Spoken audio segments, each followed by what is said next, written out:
Hello everyone, welcome back to the podcast. I am your host, Nguyen-Heng, a senior at Robert Morgan Senior High, and this is my third CCR for my ACE AS level Media Studies class.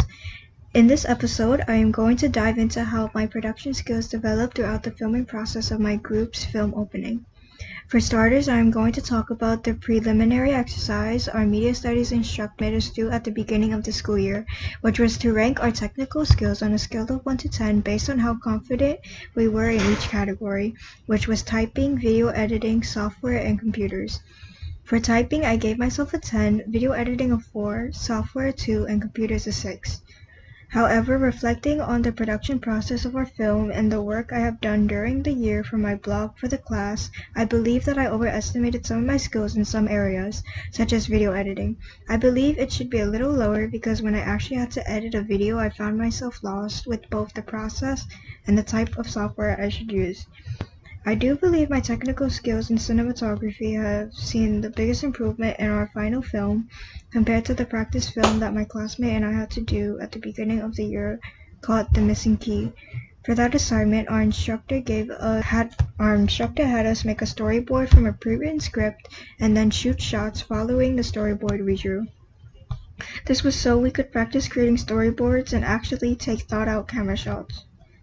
I found myself really enjoying the role of a cinematographer and had fun directing my friend to match the scenes in the storyboard I drew. This influenced my decision to want to have the cinematographer role in our final film, which I didn't get initially and was instead given the role of production designer, while my other teammate Jordy was given the role. However, this changed after we began filming because Jordy was given the role of cop number 1 in our film, which meant he couldn't be the one behind the camera since he was a crucial character in the film's opening and was in the majority of the scenes. As a result, I was given the responsibility of the cinematographer role as I shot most of the scenes in the opening besides cop number 2's point of view shots. I also believe my creative skills have grown throughout the production process of our film because while my group members were the ones to come up with the initial concept of our film, I did write the original script of our film and also the final version of the script. Now let's discuss how the actual production process of our film went. As a group, we did run into problems both internally and externally. Internally, we couldn't all agree on how to shoot each scene from the script, which led to some disagreements and caused us to only be able to get 1 to 2 shots each time we got the chance to film at most. An external factor that caused my group and me some problems was time, because we only got to shoot for an hour at most, and having our media studies class every other day meant we were already on a tight schedule. So as a group, we came together and agreed that we were going to condense our original script because there was no way we were going to fit all of the original scripted movements and scenes into a 2-minute opening, and in the short time frame we were given to film.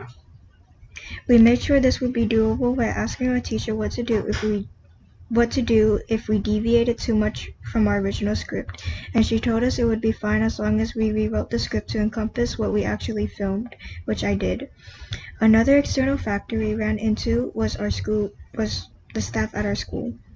Our film opening is filmed in the courtyard of our school as well as in the entrance of our school. This caused some difficulties as they had a problem with how one of our actors dressed, which was Marvin's robber character, since he was dressed in all black and wearing a ski mask that covered his face. One of our school's assistant principals and a school security guard stopped us while we were filming to tell us that we needed to have our teacher present because the way Marvin was dressed looked suspicious and a misunderstanding could easily happen if we didn't have a teacher present to explain what was going on. To solve this problem, we decided that Marvin would only keep the ski mask on when we are filming scenes with him in it, and he would take it off after he finished his scenes, especially since these incidents happened when we were close to the point of where he wasn't going to need the ski mask anymore. We also had a scene where we needed access to our school's elevator, and at first our teacher told us to ask the school gate's security to open it for us since she had a key to the elevator. But some complications happened and we had to get our teacher to keep the elevator open for us in the end. It was only for 2 scenes, so it wasn't a major problem, but it did make us worried a bit because some of the school staff were getting upset with my group since it looked like we were just standing around. To wrap up, both my technical and creative skills did improve, I believe, compared to what I possessed at the beginning of the school year. There have been improvements in my overall editing skills, cinematography skills, and script writing skills. There were also internal group problems that my team and I went through and overcame by communicating with each other and compromising, as well as external problems we had to deal with while filming our final product. While we were able to solve them somewhat smoothly, without creating any further problems.